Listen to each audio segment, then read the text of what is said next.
তাহলে বলা আছে আমাকে বান্দরবনের পাহাড়ি রাস্তার বাঁকে সমান 200 কেজি ভরের একটি গাড়ি 60 কিলোমিটার পার আওয়ার বেগে চলমান।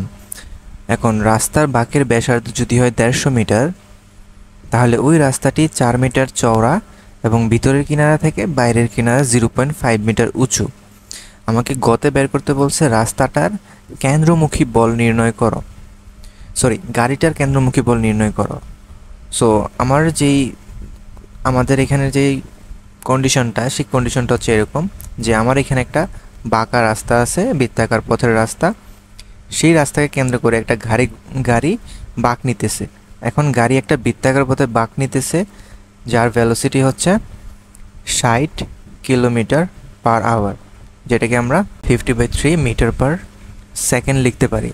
তাহলে গাড়ির ভেলোসিটি হচ্ছে 50/3 মিটার পার সেকেন্ড। এখন গাড়ি যে বৃত্তাকার পথে ঘুরতেছে, সে বৃত্তাকার পথের ব্যাসার্ধ হচ্ছে 150 মিটার। তাহলে আমরা জানি কেন্দ্রমুখী বলের ইকুয়েশন হচ্ছে m into V square divided by R. এখন গাড়িটার ভর তো প্রশ্নে বলা আছে 200 কেজি, তাহলে 200 ইন্টু ভেলোসিটি হচ্ছে 50/3 হোল স্কোয়ার ডিভাইডেড বাই আর, যেটা হচ্ছে 150 মিটার। সো সব কিছু যদি ইনপুট দাও, তাহলে এখানে এফ এর ভ্যালু বের হবে বা এফ সির ভ্যালু বের হবে তোমার 370.38 নিউটন। সো এই মানটা হচ্ছে আমার ওই গাড়িটার জন্য কেন্দ্রমুখী বলের মান। ঘতে বের করতে বলছে সুমন রাস্তার বাঁকটিতে নিরাপদে বাঁক নিতে পারবে কিনা। প্রশ্নটা পড়ে আমি এটা বুঝতে পারছি যে এখানে রাস্তার ব্যাংকিংয়ের একটা কন্ডিশন আমাকে দেওয়া ছিল। কীরকমভাবে দেওয়া ছিল, আমাকে বলা আছে যে আমি যে রাস্তাটা তৈরি করলাম, সেই রাস্তার দৈর্ঘ্য, প্রস্থ, উচ্চতা এগুলো আমাদের বলা আছে। অ্যাকচুয়ালি দৈর্ঘ্য প্রস্থ না, রাস্তার ভিতরের কিনারা হতে বাইরের কিনারা তোমার দেওয়া আছে 0.5 মিটার উঁচু।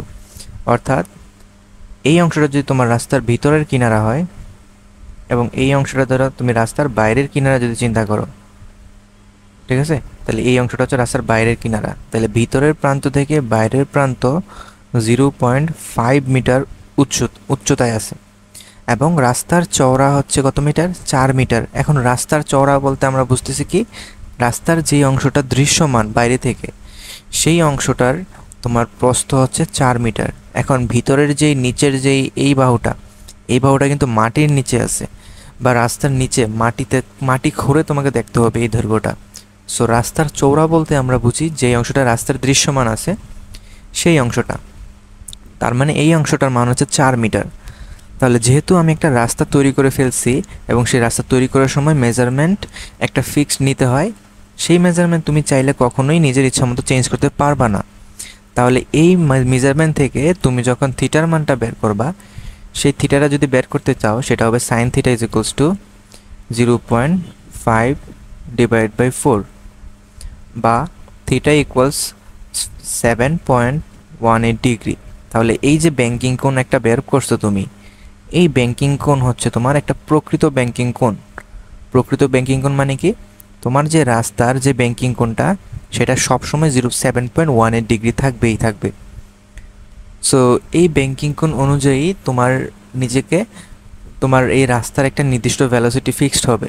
সো আমরা রাস্তার মেজারমেন্ট ইউজ করে যেই ব্যাংকিং কোণটা বের করি, মনে রাখবা সেই ব্যাংকিং কোণটা হচ্ছে প্রকৃত ব্যাংকিং কোণ। এবং আমাদের আরেকটা ইকুয়েশন আছে ব্যাংকিং কোণের, সেটা হচ্ছে কি tan theta is equals to V square by R G. এই ইকুয়েশন ইউজ করে আমরা যেই ব্যাংকিং কোণটা বের করব, সেই ব্যাংকিং কোণে আমাদের কিন্তু রাস্তার কোনো হাত নাই, কারণ রাস্তার যে ব্যাসার্ধ সেটা সবসময় ফিক্সড থাকে। আমাদের ওই যে ব্যাংকিং কোণটা এই ইকুয়েশন দিয়ে তুমি যে ব্যাংকিং কোণটা বের করবা, সেই ব্যাংকিং কোণটা কিন্তু ফিক্সড না। কিভাবে? তুমি যখন তোমার নিজস্ব ভেলোসিটি, গাড়ির ভেলোসিটি যখন চেঞ্জ করতে থাকবা, চিন্তা করো ওই ভি হচ্ছে তোমার ভেলোসিটি, ভি যখন তুমি চেঞ্জ করতে থাকবা, সেটার সাথে সাথে তোমার এখানে ট্যান থিটাও কিন্তু চেঞ্জ হতে থাকবে। তাহলে ব্যাংকিং কোণ কি পরিবর্তনশীল? ধরো একটা রাস্তা দিয়ে যখন আমরা যাইতেছি, সে রাস্তার কি আমার যে মেজারমেন্টগুলো হঠাৎ করে চেঞ্জ হয়ে যায়? কখনোই কিন্তু এটা ঘটে না। তার মানে ব্যাংকিং কোণ কিন্তু সবসময় ফিক্সড 7.18 ডিগ্রি থাকবে। কিন্তু আমরা tan theta equals to V square by R G দিয়ে যে ব্যাংকিং কোণটা বের করি, এই থিটা প্রাইম যেটা বের করবা, সেটা হচ্ছে তোমার রিকোয়ার্ড ব্যাংকিং কোণ। যদি তুমি ভি বেগে যাত্রা করতে চাও, ভি বেগে যাত্রা করতে চাইলে তোমার ব্যাংকিং কোণ কত থাকা লাগবে, সেই লাগা যে ব্যাংকিং কোণটা সেটা হচ্ছে তোমার থিটা প্রাইম এখানের। ঠিক আছে, তাহলে সেই থিটা প্রাইমটাই আমরা এখন বের করবো যে আমাদের অ্যাকচুয়ালি কতটুকু ব্যাংকিং কোণ লাগবে আমরা যদি ওই পথে যাইতে চাইতাম। তাহলে সেটার ইকুয়েশন কী হবে, tan prime theta is equals to V square by R G. So প্রশ্নে তো আমাদের ভি এর মান দেওয়া ছিল, ভি এর মান কত 50 divide by 3, 60 kilometre per hour. So এটার square divide by R G. এখন রাস্তার ব্যাসার্ধ কত বলা আছে এখানে, রাস্তার ব্যাসার্ধ তোমার এখানে 150 মিটার বলা আছে। তাহলে নিচে লিখবা 150 ইন্টু 9.8। এটা যদি ক্যালকুলেট করো, সব কিছু ইনপুট করলে তোমার দেখবে রেজাল্ট আসতেছে 10.7 ডিগ্রি। তার মানে আমার যেই থিটা রিকোয়ার্ড, হ্যাঁ আমার থিটা রিকোয়ার্ডের যে মানটা সেটা হচ্ছে আমাদের থিটা অ্যাকচুয়াল যে মানটা আছে সেটার চেয়ে বেশি। এখন কোন একটা জিনিসের যদি আমাদের প্রয়োজনীয় মান, আমাদের যেই জিনিসটা প্রয়োজন সেটা যদি বিদ্যমান যে মান আছে সেটার চেয়ে বেশি হয়, তাহলে অবশ্যই কি আমাদের সেটা পাবো না। যেমন এখানে থিটা আমাদের 10 ডিগ্রি প্রয়োজন, বাট আমাদের থিটা সবসময় 60 ডিগ্রি থাকতেছে, তাহলে আমাদের সেই রোডে আমরা কি নিরাপদে চলতে পারবো না। কিন্তু যদি এমন হইতো যে থিটা প্রাইমটা তোমার 5 ডিগ্রি আসতেছে, তখন কি আমরা নিরাপদে চলতে পারবো? হ্যাঁ, তখন নিরাপদে চলতে পারবো, কারণ হচ্ছে রিকোয়ারমেন্ট হচ্ছে 5 ডিগ্রি, বাট আমাদের ব্যাংকিং কোণ অলরেডি 60 ডিগ্রি দেওয়াই আছে। তাহলে 5 ডিগ্রিতে অবশ্যই আরও সহজে সে বাঁক নিয়ে ফেলতে পারবে। তো প্রশ্নটা যদি খেয়াল করো, এখানে একজন সার্কাসের খেলোয়াড় 60 সেন্টিমিটার দীর্ঘ সুতার এক প্রান্তে 80 গ্রাম ভরের একটা বস্তুকে বেঁধে সে উলম্ব তলে প্রতি মিনিটে 120 বার ঘুরান। পরে তিনি সুতার দৈর্ঘ্য 10% কমিয়ে এবং প্রতি মিনিটে ঘূর্ণন সংখ্যা 5% বৃদ্ধি করে বস্তুটাকে আনুভূমিক তলে ঘুরাইতেছেন। সো প্রথমত এই সিনারিওটা একটু আমরা বোঝার চেষ্টা করি যে বস্তুটাকে যে দুইটা ভাবে ঘোরানোর কথা বলা আছে, এক হচ্ছে উলম্ব তলে আর একটা হচ্ছে অনুভূমিক তলে। সেটার মিনিং কি? তোমার উলম্ব তল বলতে বোঝাচ্ছে তুমি যে বস্তুটা ঘুরাইতেছ, বস্তুটা তোমার চোখের সামনে ঘুরতেছে। চোখের সামনে মানে অনুভূমিক তলটা দিয়ে বোঝার চেষ্টা করো। অনুভূমিক তল হচ্ছে তোমার মাথার উপর। সে একটা বস্তুকে তুমি যখন রশি দিয়ে বেঁধে, ধরো এটা রশি দিয়ে বেঁধে এই বস্তুটাকে তোমার হাতের আঙ্গুল দিয়ে এই মাথার উপরে তোমার এরকম সার্কুলার পথে ঘুরাইতেছ, এই যে গতিপথটা এটাকে বলবা তুমি উলম্ব পথে, আনুভূমিক তলে ঘূর্ণনরত একটা বস্তু। তাহলে উলম্ব তল হবে কোনটা? যেটাকে তুমি তোমার নিজের চোখের সামনে করে এরকম ভার্টিক্যালি যেটাকে ঘুরাতে থাকবা। সো এই যে কেসটা, এই কেসটা হচ্ছে আমাদের উলম্ব তলে ঘূর্ণনরত বস্তু। তো এই দুই টাইপেই আমাদের ঘোরানো হয়েছে এখানে। প্রথম কেসে আমাকে বলছে গতে বস্তুটা যখন উলম্ব তলের সর্বোচ্চ বিন্দুতে অবস্থান করে তখন সুতার টান কত। তাহলে এটা কিভাবে করব আমরা? প্রথমত আমরা এখানে একটা উলম্ব তল চিন্তা করি। ধরো এটা হচ্ছে আমার সেই উলম্ব তলটা, ঠিক আছে? এটাকে ধরো আমি সার্কুলার পথে আঁকি, সমস্যা নাই। আচ্ছা, তো এই উলম্ব তলের কেন্দ্র হচ্ছে এখানে। এখন বস্তু যখন উলম্ব তলের সর্বোচ্চ বিন্দুতে অবস্থান করবে, তো সেই সর্বোচ্চ বিন্দুটা হচ্ছে এই অবস্থান। তাহলে সর্বোচ্চ বিন্দু থেকে তুমি এটার কেন্দ্র যদি যোগ করো, এটা হচ্ছে তোমার সুতাটা, ঠিক আছে? তাহলে বলছে কি ওই বিন্দুতে সুতার টান বের করতে হবে। সো এই বিন্দুতে আমরা জানি যখন একটা বস্তুকে তুমি উলম্ব তলে এরকম ভাবে ঘুরাইতেছো, তাহলে সুতাটাকে তুমি নিজের হাত দিয়ে টানতেছো। তাহলে টান বলে ডিরেকশন হচ্ছে তোমার আঙ্গুলের দিকে, অথবা আমি যদি আরো সহজ ভাষায় বলি এই বৃত্তের কেন্দ্রের দিকে। এখন এটা হচ্ছে তুমি যেই বলটা, লব্ধি বলটা, এটাকে ফেস করতেছো। তার মানে এখানে যে তোমার এফ নেট, সেটা হচ্ছে সেটাকে তুমি টি লিখতে পারো, কারণ এই টি বল লব্ধি বল নিয়েই সে কিন্তু ঘুরতেছে এখানে। এখন সেই টি এর লব্ধি মানটা কিভাবে বের করবা? এখানে অবশ্যই একের অধিক বলের এক্সিস্টেন্স আছে। তাহলে এখানে কি কি বল আছে? এখানে একটা বল আছে বস্তুর ওজন। বস্তুর ওজন সবসময় তোমার নিচের দিকে কাজ করে, এটা তো জানো। তাহলে সর্বোচ্চ অবস্থানে বস্তুর ওজন কাজ করতেছে কোন দিকে? নিচের দিকে, অর্থাৎ প্রতিটা পজিশনে তো নিচের দিকে থাকবে, বাট ওইটার ডিরেকশন তোমার সর্বোচ্চ পজিশনের জন্য হচ্ছে কোনটা? এইটা। আর কোনো বল কি কাজ করতেছে ওই বিন্দুতে? দেখো এই বিন্দুতে নিচের দিকে তোমার কাজ করতেছে mg। এবং আমরা জানি একটা বস্তুর উপর যখন বৃত্তাকার পথে ঘুরতে থাকে তখন সর্বদাই ওই বস্তুর কেন্দ্রের বিপরীত দিকে তোমার কেন্দ্র বিমুখী বল কাজ করে। তাহলে তুমি যদি লব্ধির মান বের করতে চাও, যে লব্ধিটা তোমার এই ডিরেকশনে, যেটার মান কত টি, তাহলে টি ইকুয়ালস কি লিখতে পারো, F C minus M G. So আমরা ধরে নিচ্ছি এখানে এফ সির মানটা এম জির তুলনায় বড়, কারণ এম জি যদি এফ সির তুলনায় বড় হইতো তাহলে কি করতো, এখানে বস্তুটা তোমার ঘুরতে ঘুরতে তোমার হাতের দিকে চলে আসতো, যেহেতু এটার ওজন বেশি। বাট এমন তো ঘটে না, বুঝতে পারছো? এই কারণে তোমার এফ সির মানটা আমাদের তুলনামূলক বড় ধরে নিয়েছি আমরা। তাহলে এখানে এফ সির ইকুয়েশন লিখতে হবে। এখন আমরা জানি F C is equals to M omega square R into M G. তাহলে প্রথমত আমাদের ওমেগাটা বের করতে হবে। সো আমরা জানি omega equals 2 pi capital N divide by T. যেখানে বস্তুটা কতবার ঘুরছে এখানে বলা আছে, কোয়েশ্চেনে বলছে সে 120 বার ঘুরতেছে, ডিভাইডেড বাই টি। সময় কত সেকেন্ড, 60 সেকেন্ড প্রতি মিনিট, যেহেতু বলছে 60 সেকেন্ড তুমি নিবা এখানে। তাহলে তুমি যদি এখানে কাটাকাটি করো দেখবা 4 পাই রেডিয়ান পার সেকেন্ড আসবে এখানে ওমেগার মান। তাহলে এই সবগুলো ভ্যালু যদি এখানে ইনপুট দাও, এম এর মান জানি আমরা 80 গ্রাম।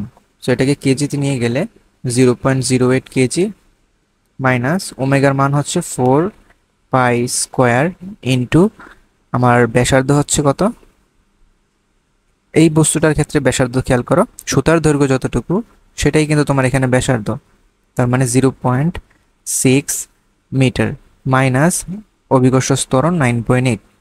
সো এখানে পুরো ভ্যালুটা যদি ক্যালকুলেট করি আমরা দেখব টি এর মান হয় 6.8 নিউটন। তারপর ঘ নাম্বারে আমাকে বলছে উলম্ব তলে এবং আনুভূমিক তলে ঘোরানোর সময় বস্তুটার কৌণিক ভরবেগ সমান হবে কি না। সো উলম্ব এবং অনুভূমিক এই দুইটা কেসে তাকে যে আমরা বৃত্তাকার ঘুরাইতেছি, তাহলে অবশ্যই তার বৃত্তাকার বেগ আছে, যেটাকে আমরা কৌণিক বেগ বলি। তাহলে কৌণিক বেগ থাকলে কৌণিক ভরবেগও কিন্তু থাকবে। তাহলে সেই দুইটা কেসে কৌণিক ভরবেগ কি হবে সেটাই তোমার বের করতে হবে, বা সমান হবে কি না। সো প্রথমত যেহেতু উলম্ব কেসের জন্য আমরা গতে বের করছি, সেই উলম্ব ক্ষেত্রের জন্যই আমরা প্রথমত ভরবেগ বের করি। সো ভরবেগের জন্য কি লাগে তোমার, ভরবেগের ইকুয়েশনটা দেখো তো। আমি যদি L1 দিয়ে প্রকাশ করি উলম্বের ক্ষেত্রে, L1 is equals two I1 omega 1। তাহলে প্রথমত আমাদের I1 বের করতে হবে। I1 মানে কি, জড়তার ভ্রামক। একটা বস্তু যখন তুমি একটা সুতা দিয়ে বেঁধে ঘোরাও এবং এই বস্তুটার শেপ যখন তোমার বলা না থাকবে, তখন তুমি সেই বস্তুটাকে বিন্দু বস্তু ধরে নিবা এবং চিন্তা করবা সেই বিন্দু বস্তুটাকে তুমি এই আর ব্যাসার্ধের বৃত্তাকার পথে এরকমভাবে ঘুরাইতেছ। তাহলে একটা বিন্দু বস্তু যখন আর ব্যাসার্ধের বৃত্তাকার পথে ঘুরে এবং বিন্দুর ভর যখন হয় স্মল এম, তাহলে আমাদের জড়তার ভ্রামকের ইকুয়েশন তখন কত হয়, M into R1 square. So এখানে R1 এর মান এবং এম এর মান কিন্তু আমরা এখানে জানি, ঠিক আছে? তো এটা হচ্ছে আমাদের জড়তার ভ্রামক। এবং ওমেগা 1 এর মান আমরা আগেই পাইছিলাম 4 পাই রেডিয়ান পার সেকেন্ড। তাহলে এই দুইটা ভ্যালু যদি এখানে তুমি বসাও, তাহলে এম এর মান হচ্ছে 0.08 KG into small R square মানে 0.6 whole square into omega 1 that is 4 pi radian per second. তাহলে সবগুলা ভ্যালু ক্যালকুলেট করলে, ক্যালকুলেটর বসাও, দেখবা 0.362 KG metre square per second আসতেছে আমার এখানে অ্যান্সার। সো উলম্ব ক্ষেত্রের জন্য আমরা বের করলাম এটা। এখন আমাদের বের করতে হবে আনুভূমিক ক্ষেত্রে। সো এই আনুভূমিক ক্ষেত্রের জন্য প্রশ্নে কিন্তু বলা আছে যে আমার এই বস্তুর যে ওরিয়েন্টেশন সেটার কিছু চেঞ্জ করা হয়েছে। ওরিয়েন্টেশন মানে, ওরিয়েন্টেশন বলতে আমি এখানে বুঝাইছি যে বস্তুটাকে যে তুমি ঘুরাইতেছো সেটার যে শেপ, সেটার যে মেজারমেন্টগুলো সেগুলো তুমি চেঞ্জ করছো। কিরকমভাবে, এই বস্তুটাকে তুমি 120 বারে আগে ঘুরাইতে কত, 120 বার। এখন তুমি ওই বস্তুটাকে প্রতি মিনিটে যে ঘূর্ণন সংখ্যা সেটাকে 5% বৃদ্ধি করছো, তাহলে তোমার ক্যাপিটাল এন চেঞ্জ হয়ে গেছে। এবং তুমি বস্তুটার সুতার দৈর্ঘ্য 10% কমিয়ে নিয়েছো, তাহলে 10% কমাইছি সুতার দৈর্ঘ্য। তাহলে সুতার দৈর্ঘ্য যদি আমি 10% কমাই, তাহলে সুতার যে পরিবর্তিত দৈর্ঘ্য হবে সেই পরিবর্তিত দৈর্ঘ্যটাই কি আমাদের পরিবর্তিত ব্যাসার্ধ হিসেবে কাজ করবে না, আর প্রাইম। তাহলে আর প্রাইম হবে আগের যে দৈর্ঘ্য সেটা থেকে 10% কমবে। তাহলে আগের দৈর্ঘ্য ছিল 0.6 এর থেকে 0.6 ইন্টু 0.1 যদি বিয়োগ দাও, এখানে থাকবে 54 মিটার। এখন যদি আমি পরিবর্তিত যেই ঘূর্ণন সংখ্যা যদি বের করি, যে আমার প্রতি মিনিটে এখন কতবার ঘুরতেছে, প্রশ্নে বলা আছে 5% তুমি বৃদ্ধি করছো ঘূর্ণন সংখ্যা, তাহলে n প্রাইম হবে তোমার আগের সাথে 5% বৃদ্ধি করা। তো আগে ছিল আমার 120, এখন হবে 120 ইন্টু 0.05। সো এটা যদি ক্যালকুলেট করি দেখবো আমার 126 বার আসতেছে n প্রাইম। তাহলে আমাদের ওমেগা প্রাইম কত হবে? 2 pi into n prime by T. So 2 pi into 126/60। So এটা হচ্ছে ওমেগা প্রাইম, এত radian per second. So second কেসের জন্য আনুভূমিক তলের ক্ষেত্রে আমরা যদি ভরবেগ বের করি, কৌণিক ভরবেগ, সেটা হবে কত? I2 ইন্টু ওমেগা প্রাইম, যেখানে I2 এর ইকুয়েশন কি আগের মতোই m ইন্টু r2 স্কোয়ার, বা আমরা এখানে তো r প্রাইম দিয়ে প্রকাশ করছি, তাহলে এখানে r প্রাইম স্কোয়ার লিখলাম, ইন্টু ওমেগা প্রাইম যেটা হচ্ছে তোমার 2 পাই ইন্টু 126/60। তাহলে m এর মান বসাও 0.08 কেজি, ইন্টু r প্রাইম হচ্ছে তোমার 0.54, এটার whole square, into 2 pi into 126/60। তো এটা যদি ক্যালকুলেট করি আমি দেখবো আমার রেজাল্ট আসতেছে 0.308 KG metre square per second.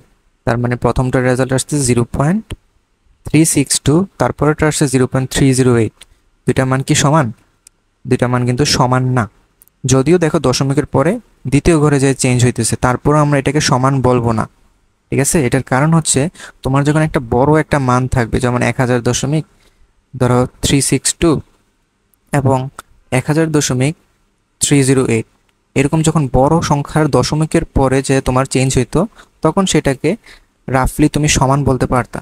But যেহেতু এটা নিজেই দশমিক সংখ্যা, এটা কোনো বড় সংখ্যা না, তাহলে দুইটা যদি অ্যাকুরেট সমান না হয় তাহলে আমরা কিন্তু কখনোই সমান বলতে পারি না এটাকে, ঠিক আছে? তাহলে উদ্দীপকের উলম্ব তলে এবং আনুভূমিক তলে বস্তু ঘোরানোর সময় বস্তুর কৌণিক ভরবেগ কি সমান হবে? সমান হবে না, ঠিক আছে? সো এটা হচ্ছে আমাদের সলিউশন। একটি রাস্তার প্রস্থ দেওয়া আছে 3.65 মিটার এবং রাস্তার যে বাঁকের সে ব্যাসার্ধ সেটা 170 মিটার দেওয়া আছে।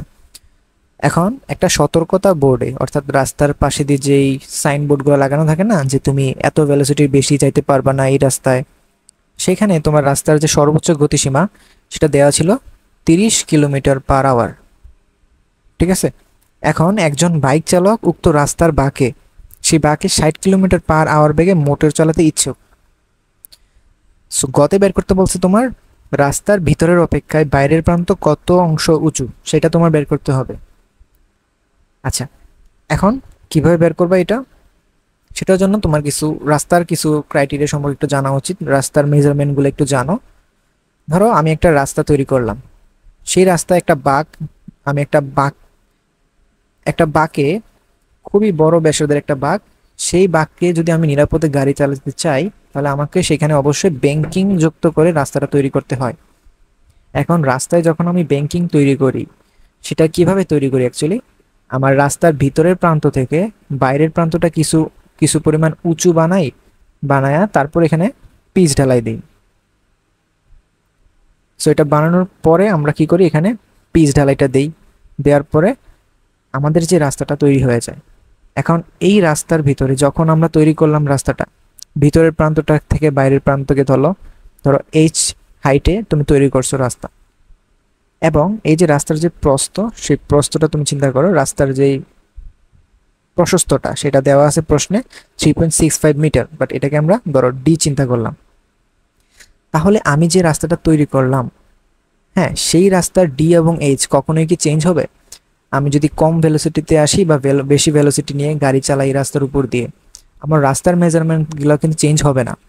ফলে আমি যে রাস্তাটা তৈরি করছি সেটার জন্য থিটার মান কত, এটা তুমি যদি সিম্পল জ্যামিতি দিয়ে বের করো এই জিনিসটা, যে তোমার এখানে লম্ব দেওয়া আছে এবং অতিভুজ দেওয়া আছে, তাহলে তুমি থিটা কিভাবে বের করবা? সাইন থিটা দিয়ে। তাহলে সাইন থিটা যদি বের করতে পারো তাহলে এখানে থিটা হবে কি? সাইন ইনভার্স, উপরে হবে লম্ব আর নিচে হবে কি? অতিভুজ।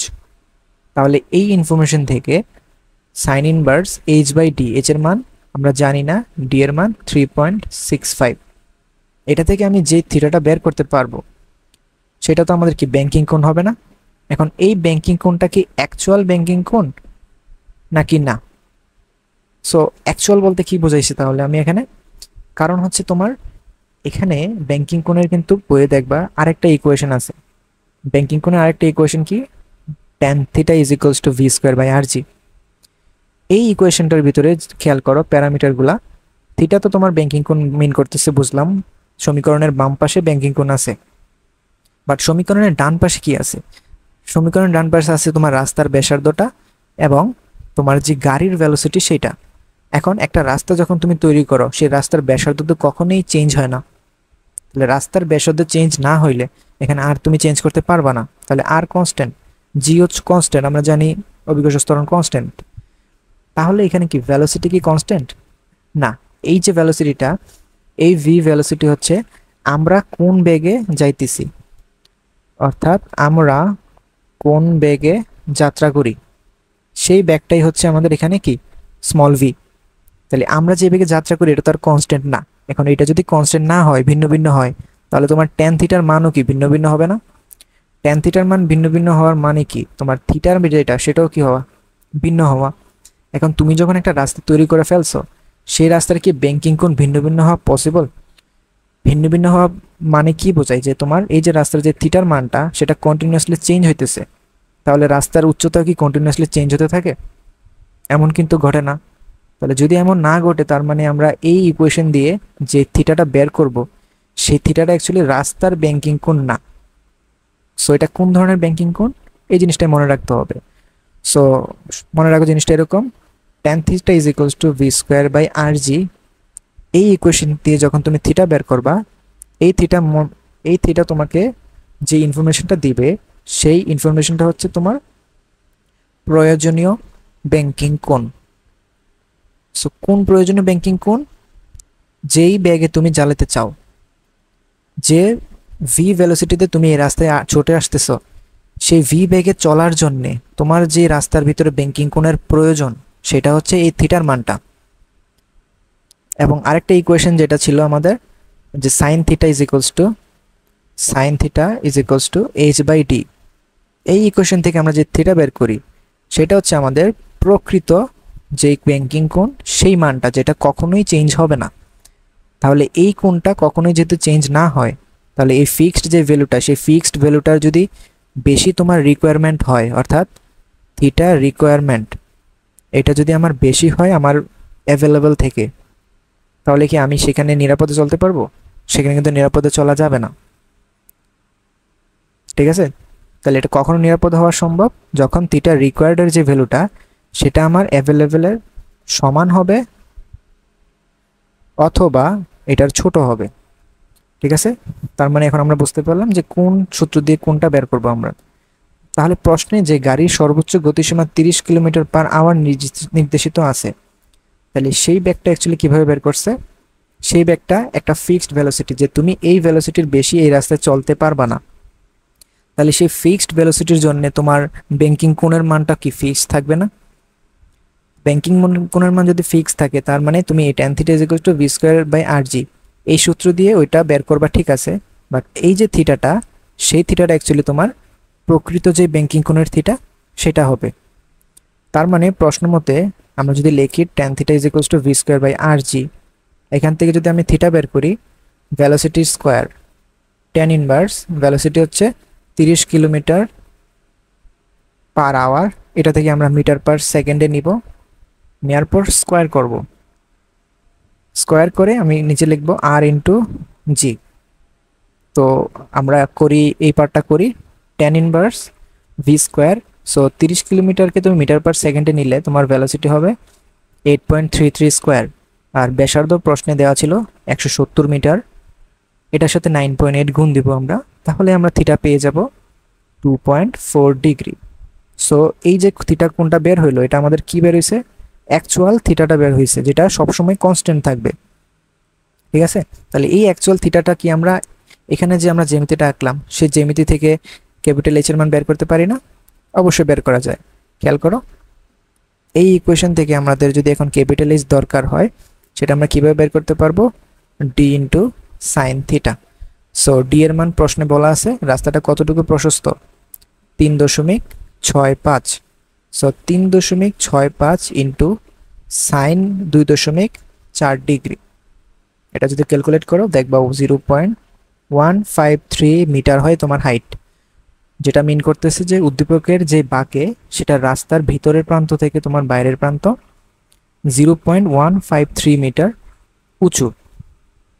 সো আশা করি বুঝতে পারছো। এখন ঘ নাম্বারে, বাইক চালক তাৎক্ষণিক কি ব্যবস্থা গ্রহণ করলে নিরাপদে বাঁক নিতে পারবে।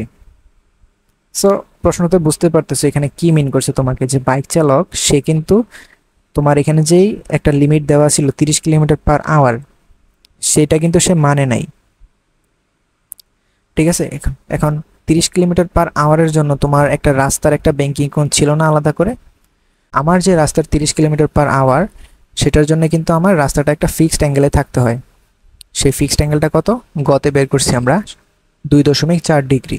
তাহলে এই যে 2.4 ডিগ্রি অ্যাঙ্গেলে রাস্তাটা আগে থেকেই হেলে আছে, সেই হেলানো রাস্তায় তুমি বাইক নিয়ে যাইতে চাইতেছো কতটুকু বেগে, ধরো এখানে একটা বাইক, এই বাইক নিয়ে তুমি যাইতেছো 60 কিলোমিটার পার আওয়ার।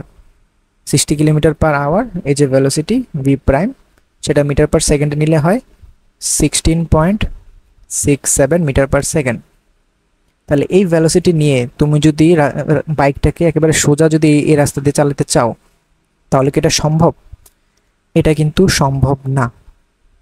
কারণ কি, তোমার এই 2.4 ডিগ্রি ব্যাংকিং কোণ হইতে হইলে তুমি যদি এই ব্যাংকিং কোণ একটা গাড়িকে যদি এরকমভাবে রাখতা, সেই গাড়িটা কিন্তু ইচ্ছা করলে সে নিজের মতো করে যে কোনো ভেলোসিটিতে যাইতে পারবে না।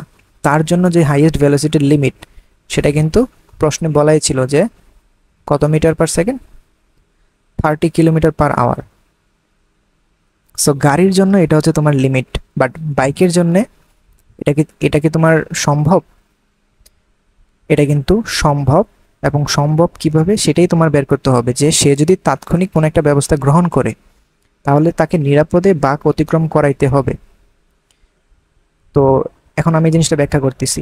সো একটু ভালোভাবে চিন্তা করো, আমরা যখন ব্যাংকিং কোণের যে ম্যাথগুলো করতেছিলাম, সেই ব্যাংকিং কোণের ম্যাথগুলো করার সময় আমরা একটা জিনিস খেয়াল করছি যে আমাদের সাইকেল এবং যেই গাড়ির জন্য যে ব্যাংকিং কোণের ইকুয়েশনগুলো পড়ছি, সেই দুইটার ভিতরে একটা পার্থক্য ছিল। কি পার্থক্য ছিল সেই দুইটার ভিতরে? যে আমাদের যে গাড়িগুলো ছিল সেটার জন্য যে ব্যাংকিং কোণের অ্যানালাইসিস করছি, সেখানে আমরা ধরে নিছি যে গাড়িগুলা নিজেরা কখনোই বাঁকতে পারবে না। সো গাড়িগুলা সবসময় এরকম ভূমির উপর এরকম ফিক্সড হয়ে সে বসে আছে। কিন্তু সাইকেল বা মোটর সাইকেলের জন্য কিন্তু এটা সত্যি না। মোটর সাইকেল চাইলে সোজা যাইতে পারে, আবার মোটর সাইকেল চাইলে একটা নির্দিষ্ট অ্যাঙ্গেলেও কিন্তু হেলতে পারে। সো মোটর সাইকেলে যেহেতু হেলানো যে জিনিসটা, এটা যেহেতু সম্ভব, তাহলে তোমাকে সেই অনুযায়ী এখানে বের করতে হবে যে মোটর সাইকেলটা যদি এরকম হেলে পড়ার যদি অ্যালাউ থাকে, ঠিক আছে, এখানে যদি সে হেলে পড়ে, তাহলে অবশ্যই সে প্রয়োজনীয় ব্যাংকিং কোণ অর্জন করতে পারবে, যে ব্যাংকিং কোণে তাকে 60 কিলোমিটার পার আওয়ারে এই বাঁক নিতে যে ব্যাংকিং কোণটা প্রয়োজন সেটা। তাহলে 60 কিলোমিটার পার আওয়ার বা এত বেগে সে যদি চালাইতে চায় বাইক ওই রাস্তায়, তাহলে তার কি পরিমাণ থিটা রিকোয়ার্ড, সেই রিকোয়ার্ড ব্যাংকিং কোণটা যদি আমরা মান বের করতে চাই, কীভাবে বের করব? আশা করি খেয়াল আছে, tan inverse V prime square divide by R G. So tan inverse V prime মানে হচ্ছে 16.67 স্কোয়ার ডিভাইডেড বাই ব্যাসার্ধ 170 এবং জি এর মান 9.8। এটা যদি ক্যালকুলেট করো দেখবা 9.457 ডিগ্রি। এটা তার কি হইতে হবে? ব্যাংকিং কোণের মান হইতে হবে। এখন ব্যাংকিং কোণের মান কি এত আছে? আমাদের কিন্তু রাস্তায় ব্যাংকিং কোণ এতটুকু নাই। তাহলে 9.457 থেকে আমাদের যতটুকু আছে, দ্যাট ইজ 2.4 ডিগ্রি। এই দুইটা মান যদি আমি ভাগ দিই, তাহলে আমার যেই 7.057 ডিগ্রি যে এক্সট্রা ব্যাংকিং কোণটা প্রয়োজন, সেই ব্যাংকিং কোণের সাথে সে যদি রাস্তার উলম্বর সাথে যদি হেলে যায়, তাহলে কি হবে? সে নিরাপদে বাঁক নিতে পারবে। সো সাইকেলের ক্ষেত্রে ব্যাংকিং কোণের ইকুয়েশনটা ছিল এরকম যে উলম্বর সাথে একটা সাইকেল যেই অ্যাঙ্গেলে হেলে যাবে, এই অ্যাঙ্গেলটা ছিল সাইকেলের জন্য ব্যাংকিং কোণ, ঠিক আছে। এখন সাইকেলটা কিন্তু আগে থেকেই হেলেছিল রাস্তার উপর একটা নির্দিষ্ট অ্যাঙ্গেলে। সো সাইকেলের জন্য যে উলম্ব কোণটা সেটা কি আগে থেকে হেলে যাবে না? এটা হচ্ছে তোমার উলম্ব রেখা, যেটা ভূমিতে এরকম অবস্থায় ছিল। এখন এই অবস্থা আসার ফলে উলম্ব রেখাটা আগে থেকেই কিছু পরিমাণ অ্যাঙ্গেল হেলেছিল। এখন সাইকেলের জন্য এই অ্যাঙ্গেলটা তোমার হওয়া উচিত ছিল কত? প্রশ্ন মতে এই অ্যাঙ্গেলটা হওয়া ছিল 9.475 ডিগ্রি, বাট আগে থেকে যেহেতু সে 2 কত ডিগ্রি 4 ডিগ্রি আগে থেকে উলম্বটা হেলেছিল, তো আলটিমেটলি এই ভ্যালুটা যদি এখন তুমি ক্যালকুলেট করো যে তোমার ব্যাংকিং কোণ এখন কতটুকু সাইকেলকে হেলতে হবে, সেই মানটা তোমার হবে কত? 7.057 ডিগ্রি। আশা করি বুঝতে পারছো। যদি কোনো জায়গাটা বুঝতে না পারো অবশ্যই কমেন্টে এই জিনিসটা জানাবা, আমি চেষ্টা করবো অ্যান্সার দেওয়ার। এখানে বলা আছে কোনো চাকার ভর 10 কেজি, ব্যাসার্ধ 0.5 মিটার, চাকার ঘূর্ণন বেগ 500 রোটেশন পার মিনিট বা আরপিএম এককে দেওয়া আছে। আমাকে প্রশ্ন করছে চাকাটি ঘূর্ণনরত অবস্থায় 6855 নিউটন পার মিটার বাধাদানকারী টর্ক প্রয়োগ করা হয়েছে। সো চাকাটাকে আমি ঘুরাইতেছি এত টর্কে, তাহলে গতে বের করছে চাকার ঘূর্ণন গতিশক্তি কত হবে সেটা আমাকে বের করতে বলছে গতে। সো গ নাম্বারটা যদি আমি সলভ করা শুরু করি, প্রথমত আমাদের মনে রাখতে হবে ঘূর্ণন গতিশক্তির ইকুয়েশনটা কি। সো ঘূর্ণন গতিশক্তির ইকুয়েশন হচ্ছে half into I into omega square. ঠিক যেমন তোমার রৈখিক গতিশক্তির ইকুয়েশন ছিল কি হাফ এম ভি স্কোয়ার। কৌণিক ক্ষেত্রে তোমার ভরটা আই দিয়ে রিপ্লেস হবে এবং রৈখিক বেগটা কৌণিক বেগ দিয়ে রিপ্লেস হবে, আর কোনো চেঞ্জ হবে না সূত্রে। তার মানে এই কেজে আমার ওই বস্তুটার জড়তার ভ্রামক লাগবে। সরি, এখানে তো বস্তু না, এখানে তো একটা চাকা বলা আছে, তাহলে চাকার জড়তার ভ্রামক এবং চাকার কৌণিক বেগ এটা তোমার বের করতে হবে। প্রশ্নে চাকাটাকে তুমি যে ঘুরাইতেছো সেটা হচ্ছে এটার বৃত্তাকার পথে। এই বৃত্তাকার পথে তার যদি ব্যাসার্ধ হয় স্মল আর, এখন একটা চাকার ব্যাসার্ধ যদি স্মল আর হয়, চাকাটার ঘূর্ণনের জন্য যে জড়তার ভ্রামকটা তৈরি হবে সেটার ইকুয়েশন হচ্ছে half into M R square, ঠিক আছে, ইন্টু ওমেগা স্কোয়ার। সেটার মান আমরা এখন বের করব। তাহলে প্রথমত হাফ ইন্টু ভর, চাকার ভর 10 কেজি, চাকার ব্যাসার্ধ 0.5 whole square into omega square. প্রশ্নে ওমেগা বলছে 500 আরপিএম অর্থাৎ 500 রোটেশন পার মিনিট। সো এটাকে যদি আমরা রেডিয়ান পার সেকেন্ডে নেই সেটা হবে 2 pi into 500 divided by 60 second. এই জিনিসটার হোল স্কোয়ার হবে তোমার ওমেগা স্কোয়ার। তাহলে পুরোটা ভ্যালু যদি ক্যালকুলেট করো তুমি দেখবা তোমার রেজাল্ট আসতেছে 1713.481 জুল। তার মানে এই যে চাকাটা ঘুরতেছে সেই চাকাটা 1713.481 জুল গতিশক্তি নিয়ে, ঘূর্ণন গতিশক্তি নিয়ে বিশেষত সে ঘুরতেছে ওইখানে। সো এটা গেল গ। ঘতে বলছে চাকাটি 10 সেকেন্ডে থামবে কি না, বা প্রশ্নটা এরকম ভাবে জিজ্ঞেস করতে পারতো যে চাকাটা থামতে আমার কত সেকেন্ড সময় লাগবে। সো এটা বের করার জন্য আমরা কি করতে পারি, প্রথমত আমরা যদি চিন্তা করি যে চাকাটা থামার জন্য কি শর্ত প্রয়োগ করতে হবে। প্রশ্নে বলছে যে তোমার একটা চাকা omega naught equals 2 pi into 500 divided by 16, এই যে ইকুয়েশন, এই যে মান, এই রেডিয়ান পার সেকেন্ড অনুযায়ী এই ভেলোসিটি নিয়ে তোমার এই চাকাটা কিন্তু ঘুরতেছে কন্টিনিউয়াস। তাহলে এই ওমেগা নিয়ে চাকাটা কন্টিনিউয়াস ঘুরতেছে। চাকাটা যখন আমার থামাইতে হবে, যখন চাকাটা থেমে যাবে তখন তার ফাইনাল যে ভেলোসিটি, কৌণিক ভেলোসিটি, সেটা তার কত হইতে হবে 0 রেডিয়ান পার সেকেন্ড, কারণ থামার পর তার ভেলোসিটি কত হইতে হবে 0। তাহলে তুমি ওমেগা নট এটা যদি জানো তাহলে তুমি কোন ইকুয়েশন দিয়ে তুমি টাইম বের করতে পারবা, যেই টাইমে সে ওমেগা নট থেকে ওমেগা হবে। আমরা জানি omega equals omega not plus alpha into T. এখন এই ইকুয়েশন দিয়ে আমরা ওমেগা নট এই দুইটা মান কিন্তু আমরা এখানে জানি, আমাদের শুধু দরকার আলফার ভ্যালুটা। তাহলে আমরা কি টি এর মানটা বের করতে পারবো। আলফা মানে কি আমরা জানি, আলফা হচ্ছে কৌণিক ত্বরণ। সো প্রশ্নে কি কৌণিক ত্বরণ বের করার কোনো হিন্টস বা কোনো ইনফরমেশন কি দিছে প্রশ্নে আমায়? হ্যাঁ, প্রশ্নে কৌণিক ত্বরণ বের করার জন্য একটা ইনফরমেশন তোমাকে দিছে, সেটা হচ্ছে টর্কের মান তোমাকে দিয়ে দিছে যে চাকাটা ঘূর্ণনরত অবস্থায় তুমি 6855 নিউটন মিটার টর্ক প্রয়োগ করার ফলেই সে কি হয়েছে, একসময় থেমে গেছে। তাহলে এই যে তুমি tau is equals to 6855 newton metre এই পরিমাণ যে টর্ক প্রয়োগ করলা, সেই টর্ক প্রয়োগের কারণে তোমার কি পরিমাণ আলফা হবে সেটা তুমি কিভাবে বের করতে পারবা? আমরা জানি টর্কের ইকুয়েশন হচ্ছে আই ইন্টু আলফা। তাহলে এটার মান হচ্ছে 6855, তার মানে আলফার মান কত হবে? 6855 ডিভাইডেড বাই ক্যাপিটাল আই। এখন ক্যাপিটাল আই এর মান কত? আমরা গতে এই জিনিসটা বের করছি, half into M R square. M এর মান 10 এবং আর এর মান হচ্ছে 0.5, এটার হোল স্কোয়ার হবে নিচে। তাহলে এটা যদি ক্যালকুলেট করো দেখবা আলফার ভ্যালু এখানে, আচ্ছা আমরা আলফার ভ্যালুটা বের করার দরকার নেই, আলফার ভ্যালু কোন একটা জিনিস আসবে সেটা আমরা কি করব, এই ইকুয়েশনে বসাবো। তো এই ইকুয়েশনে তোমার যদি শেষ ব্যাক হয় 0, তাহলে এখানে আলফার মানটা, আলফার ইকুয়েশনের সামনে একটা মাইনাস হবে, এটা তো বুঝতেই পারতেছো। কারণ কি? কারণ এখানে মন্দন ঘটবে। তার যেহেতু শেষ ব্যাক 0, আদি ব্যাক একটা মান আছে, তাহলে আদি ব্যাক, তাহলে একটা মান থেকে যখন তুমি 0-তে আসবা তাকে থামাইতে হলে অবশ্যই তোমাকে মন্দন ঘটাইতে হবে। তার ত্বরণ ঘটাইলে ব্যাক বাড়বে, মন্দন ঘটাইলে ব্যাক কমবে।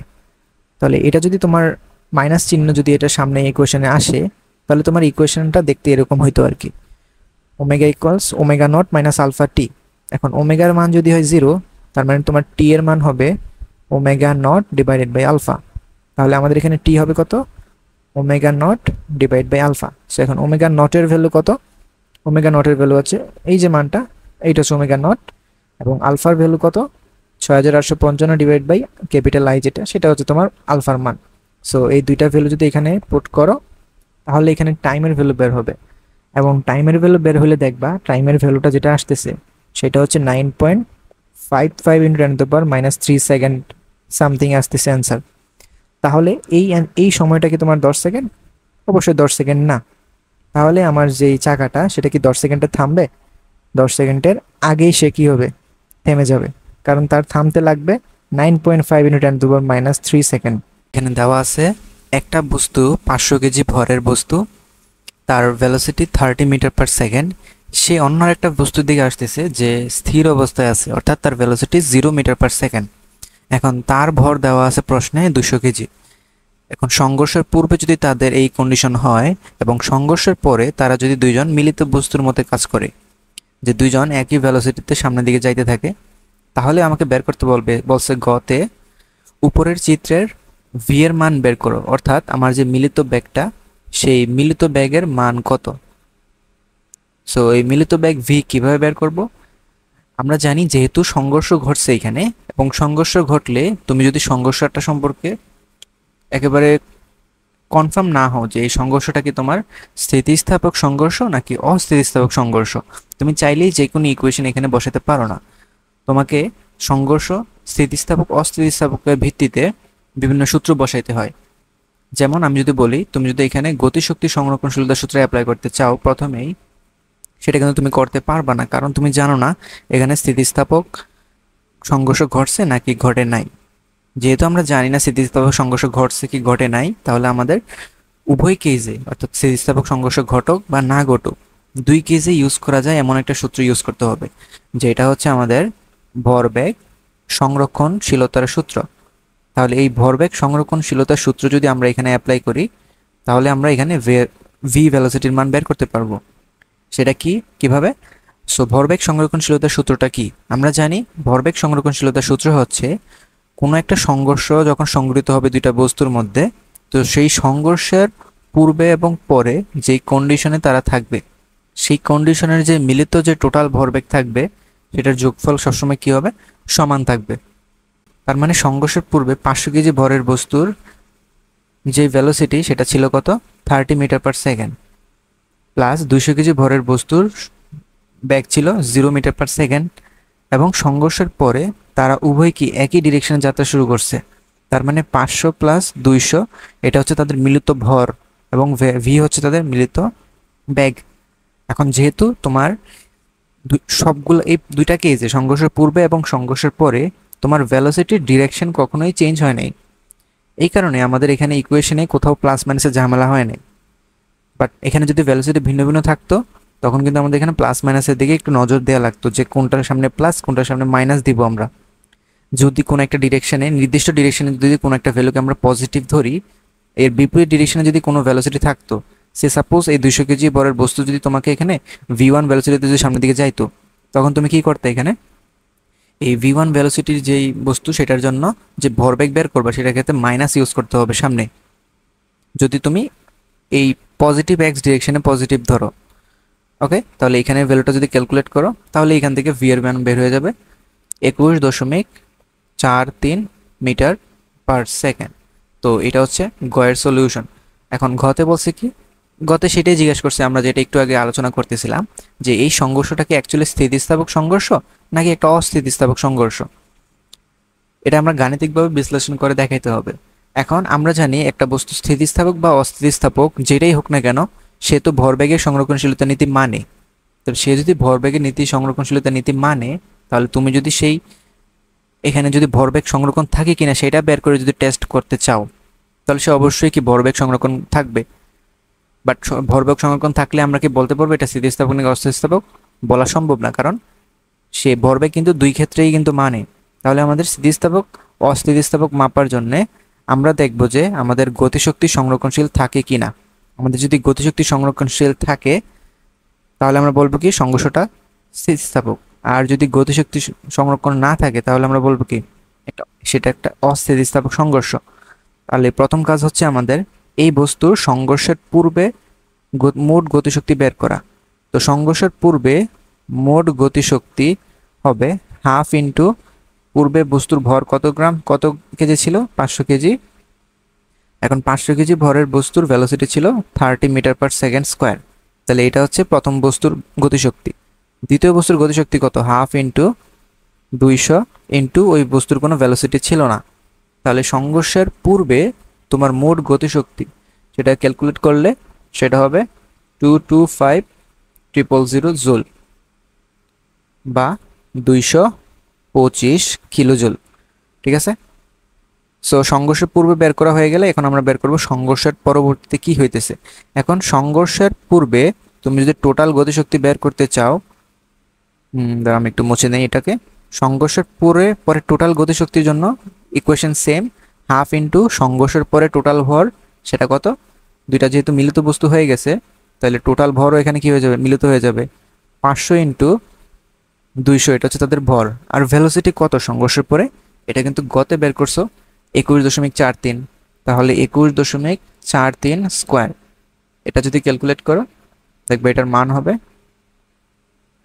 0.715 জুল, অথবা আমি বলতে পারি এখানে 160.735 কিলো জুল। তাহলে আমরা ক্লিয়ারলি দেখতে পাইতেছি এখানে এই যে বস্তু সংঘর্ষে লিপ্ত হলো এখানে, তাহলে সংঘর্ষের পূর্বে যে টোটাল গতিশক্তি এবং সংঘর্ষের পরে যে টোটাল গতিশক্তি সেটা সমান না। এবং এটাও লক্ষ্য করতে পারতেছো যে তুমি সংঘর্ষের পূর্বে যে টোটাল গতিশক্তি এবং সংঘর্ষের পরে যে টোটাল গতিশক্তি, এটার ভিতরে সংঘর্ষের পূর্বে টোটাল গতিশক্তি কি বেশি। এখন বেশি মানে কি, এটা বেশি হওয়ার রিজন কি, তাহলে অবশ্যই তোমার কিছু পরিমাণ গতিশক্তি এখানে কি হয়েছে, হারাই গেছে না। এবং এই জিনিসটাই কিন্তু ঘটে যখন কোনো একটা বস্তু অস্থিতিস্থাপক সংঘর্ষে লিপ্ত হয়, তখন তুমি সেটাকে বোঝার উপায় হচ্ছে এই বস্তু দুইটা মিলিত হয়ে যাবে বা ওই বস্তুদের একটা মিলিত বেগ থাকবে। যখন বস্তুদের মিলিত বেগ থাকে, অস্থিতিস্থাপক সংঘর্ষ হয়, তখনই ওই বস্তুটা তোমার গতিশক্তি সংরক্ষণশীল থাকে না। বোঝা গেছে? তাহলে এখানে আমাদের প্রশ্ন মতে সংঘর্ষটা কি স্থিতিস্থাপক নাকি অস্থিতিস্থাপক? এটা একটা স্থিতিস্থাপক না। 0.5 কেজি ভরের একটা বস্তুকে 80 সেন্টিমিটার লম্বা একটা সুতার সাহায্যে আনুভূমিকভাবে ঘোরানো হচ্ছে। বস্তুটা স্থির অবস্থা থেকে সমকৌণিক ত্বরণে ঘোরা আরম্ভ করে 2 মিনিট পর থেকে প্রতি মিনিটে 120 বার ঘুরছে। তাহলে এখানের যে কেসটা সেটা হচ্ছে তুমি একটা বস্তুকে আনুভূমিকভাবে ঘোরাইতেছো। এখন আনুভূমিকভাবে ঘোরানো কি, এই জিনিসটা আমি প্রিভিয়াস কোনো একটা লেকচারে আমি এক্সপ্লেন করছি, প্রিভিয়াস কোনো একটা ভিডিওতে। আনুভূমিকভাবে মানে হচ্ছে যখন তুমি একটা বস্তুকে তোমার মাথার উপরে ঘোরাবা এবং সবসময় যদি তোমার এই যে ঘূর্ণনের যে পয়েন্টগুলা, সে পয়েন্টটা যদি তোমার ভূমি থেকে একই অবস্থানে থাকে বা একই উচ্চতায় থাকে সব সময়, তখন সেই অবস্থানটাকে আমরা বলি অনুভূমিকভাবে ঘোরানো। তাহলে বস্তুটাকে চিন্তা করো, এই অনুভূমিক পথে তুমি ঘুরাইতেছো। এখন তুমি যদি হাত দিয়ে এই জিনিসটা ঘোরাও, তুমি তো একেবারে শুরু থেকেই এটাকে একেবারে ফুল স্পিডে ঘুরাতে পারবে না। তোমাকে কি করতে হবে, আস্তে আস্তে এটাকে স্পিডটা বাড়াইতে হবে। প্রথমে সে স্থির ছিল, আস্তে আস্তে স্পিডটা বাড়বে। এখানে প্রশ্ন মতে তোমার বস্তুটাও সেই স্থির অবস্থা থেকেই সমকোণিক ত্বরণে ঘোরা আরম্ভ করছে, বাট 2 মিনিট পরে যে তুমি এটা কি করছো, একটা ফিক্সড ভেলোসিটিতে তুলছো। তখন সে কতবার ঘুরতেছিল, 120 বার।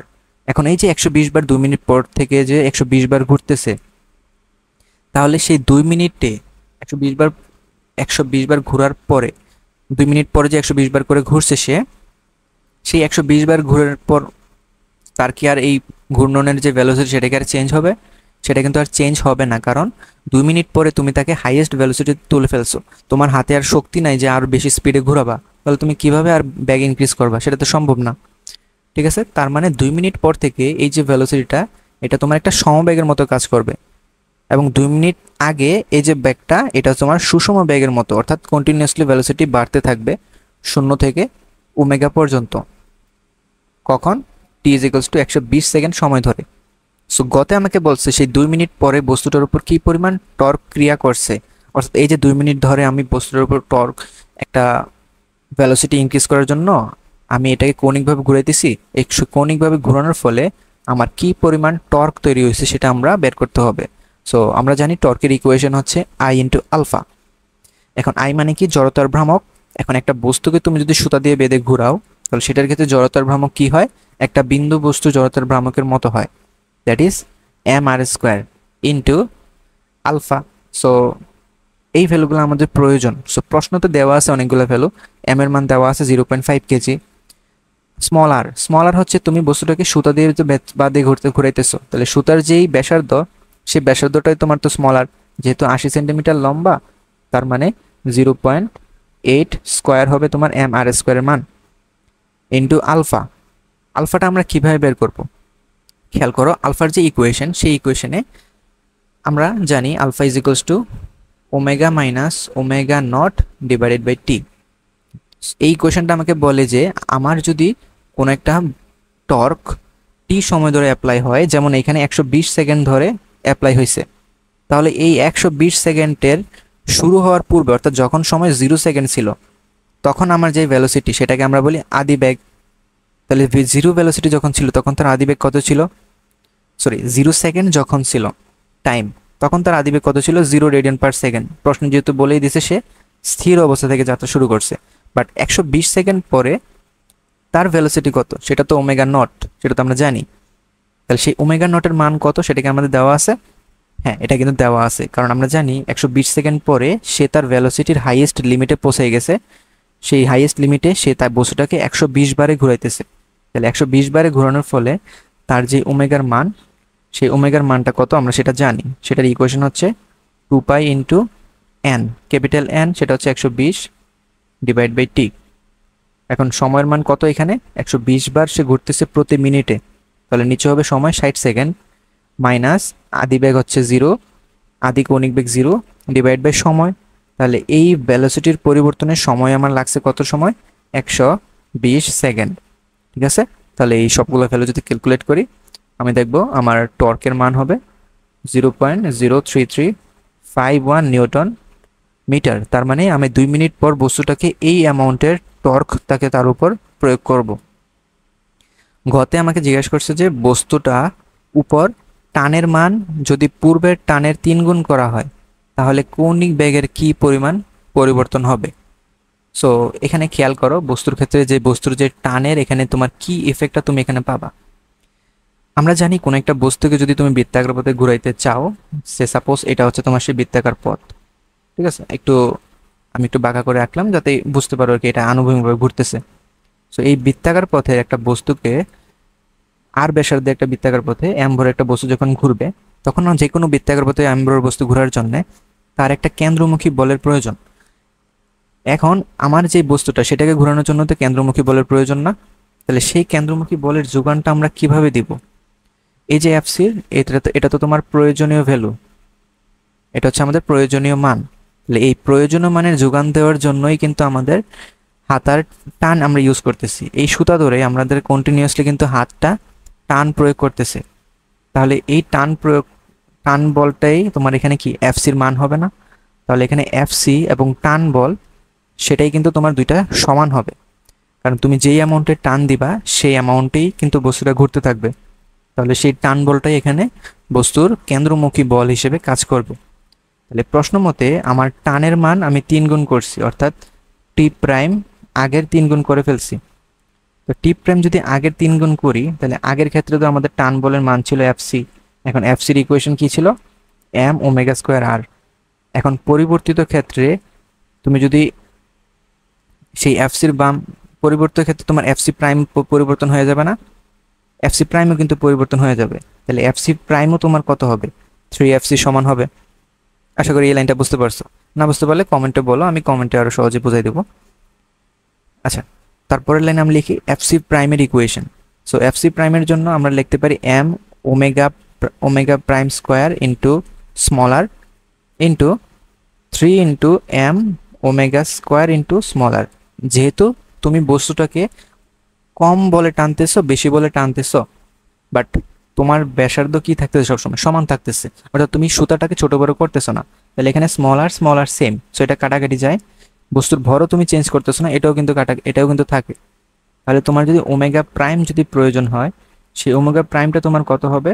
Root over of 3 omega square বা রুট 3 ইন্টু ওমেগা, অর্থাৎ পূর্বের যে ওমেগা সেটার তোমার কত গুণ হবে? রুট 3 গুণ হবে। প্রশ্নে আমাকে জিজ্ঞেস করছিল যে বস্তুটার উপর টানের মান যদি পূর্বের 3 গুণ করা হয় তাহলে কৌণিক বেগের কি পরিবর্তন হবে। সো কৌণিক বেগের অ্যাকচুয়ালি তোমার কি পরিমাণ পরিবর্তন হয়েছে সেই ডেল্টা ডাব্লিউটা কিভাবে বের করতে পারবা? Omega prime minus omega. So omega prime তো হচ্ছে তোমার 3 ওমেগা মাইনাস ওমেগা, তাহলে omega root 3 minus 1 into omega, এই পরিমাণের তোমার যে কৌণিক বেগ সেটা বৃদ্ধি পাইছে। 500 কেজি ভরের একটা গাড়ি 100 মিটার ব্যাসার্ধের একটি রাস্তার মোড়ে সে 45 কিলোমিটার পার আওয়ার বেগে বাঁক নিচ্ছে।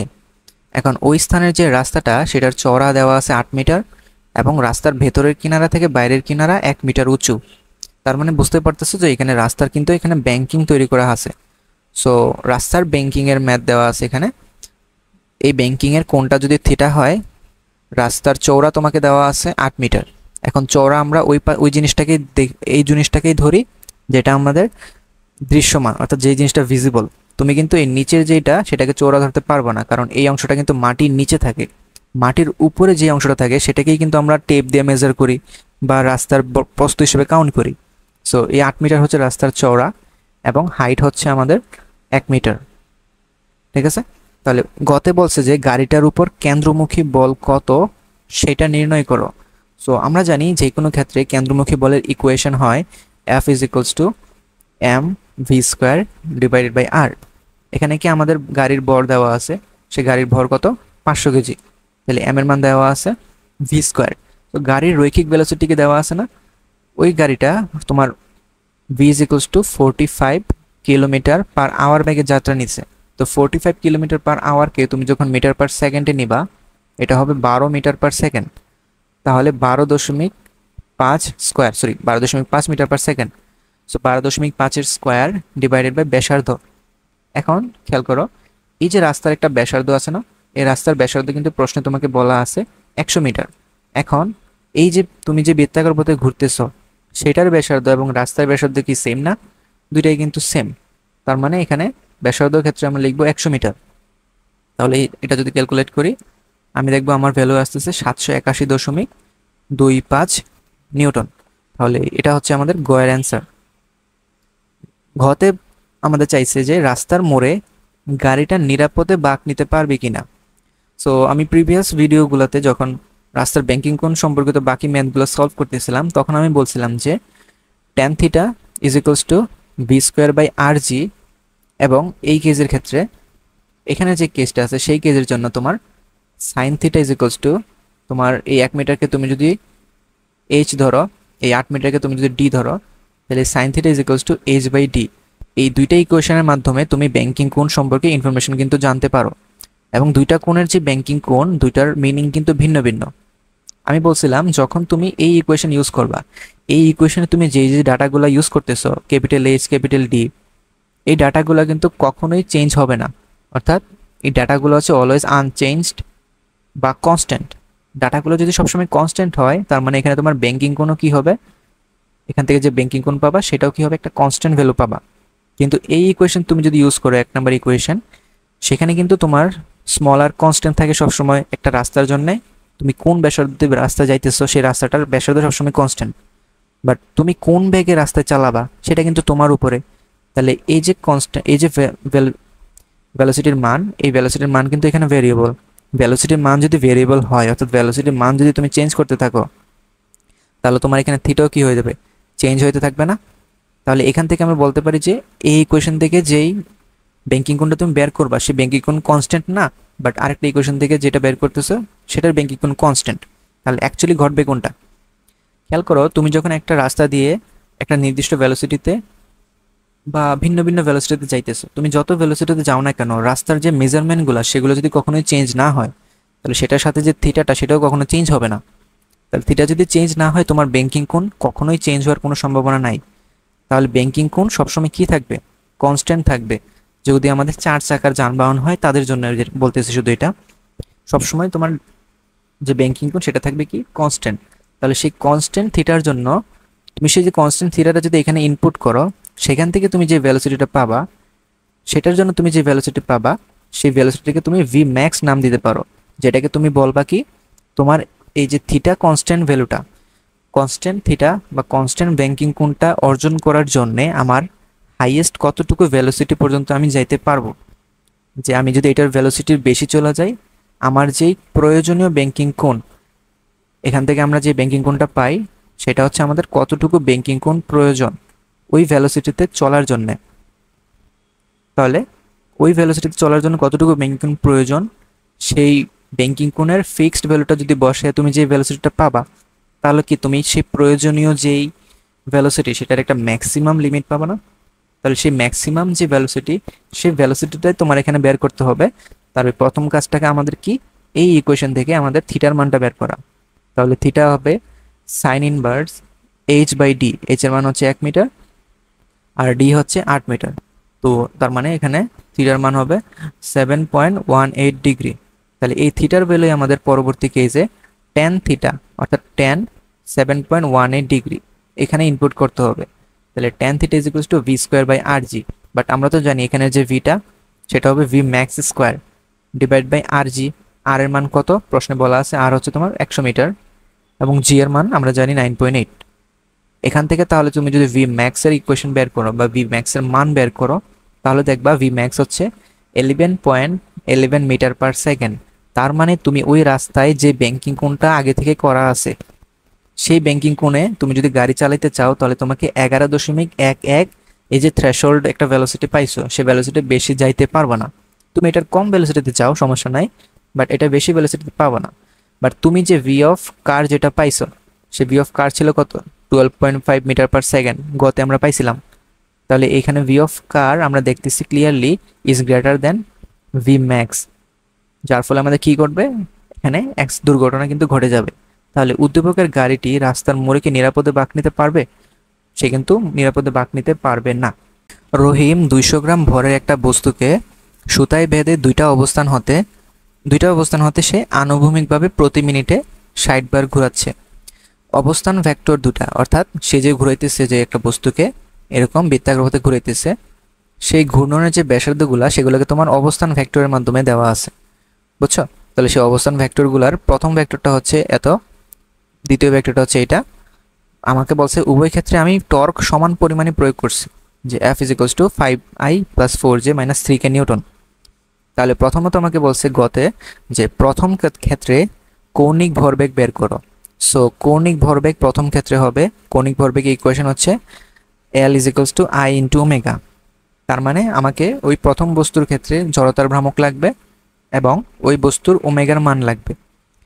এখন প্রথম বস্তু জড়তার ভ্রামক বের করার জন্য আমাকে বুঝতে হবে প্রথমে যে বস্তুটা এম ভরের বস্তু আর ব্যাসার্ধ নিয়ে যখন একটা বৃত্তাকার পথে ঘুরে এবং সেটা যদি তোমার একটা সুতার সাহায্যে বাঁধা থাকে, ঠিক আছে, ওই ক্ষেত্রে আমরা আই এর কোন ইকুয়েশনটা ইউজ করি? ওই ক্ষেত্রে আমরা ইউজ করি একটা বস্তুকে যখন তুমি বিন্দু বস্তু চিন্তা করো তখন যে জড়তার ভ্রামকের ইকুয়েশনটা হয় সেই ইকুয়েশনটা, অর্থাৎ m into r1 square into omega 1। তাহলে আমাদের m এর মান দেওয়া আছে প্রশ্ন কত, 0.2 কেজি। Into r1 square. যেহেতু r1 এর মান ভেক্টর আকারে তোমাকে দেওয়া আছে, তাহলে সেই r1 এর ভেক্টরের মানটা তোমার হবে √3 square plus 2 square plus -1 square, যেটা করলে তোমার মান হবে 3.742 মিটার। তাহলে এখানে 3.742 স্কোয়ার ইন্টু ω1। প্রশ্ন খেয়াল করো, এটার ভেলোসিটি সম্পর্কে তোমার এখানে একটা ইনফরমেশন দিছে যে এই বস্তুটাকে তুমি অনুভূমিকভাবে প্রতি মিনিটে 60 বার ঘুরে যেতেছো।